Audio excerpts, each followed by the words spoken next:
Part 2, serangan Rusia bermula, A Battle of Tannenberg. Lepas Jerman sibuk hantar askar ke barat nak serang Perancis, Rusia ambil peluang nak serang Jerman dekat Prussia Timur. Rusia hantar 2 army besar. First Army diketuai oleh General Rennenkampf, masuk dari timur laut.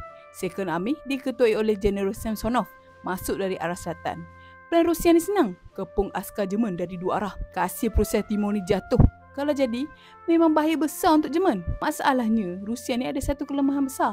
Radio diorang ni tak ada kod, tak encrypted langsung. Jadi setiap arah pergerakan, setiap plan dihantar dalam bentuk clear text. Bila Jerman pasang telinga, semua rancangan Rusia ni memang kantoi bulat-bulat. Orang tahu bila askar Rusia nak gerak, nak serang dari mana, siapa lambat, siapa cepat. Tapi bukan tu je, masalah kedua lagi besar, 2 general Rusia ni, Rennenkampf dengan Samsonov memang tak sebulu. Orang ada sejarah bergaduh masa perang Rusia-Jepun 1904. Sampai ada cerita kata Rennenkampf pernah bertumbuk dengan Samsonov dekat stesen kereta api.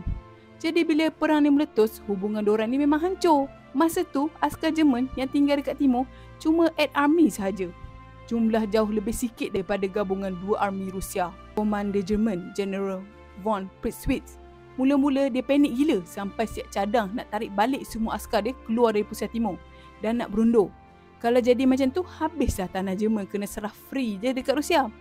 Tapi tiba-tiba ada perubahan besar. HQ Jerman tukar komander baru, Paul von Hindenburg dengan Erich Ludendorff. Dekat sinilah cerita jadi makin menarik. Apa yang terjadi lepas tu? Tunggu di part 3.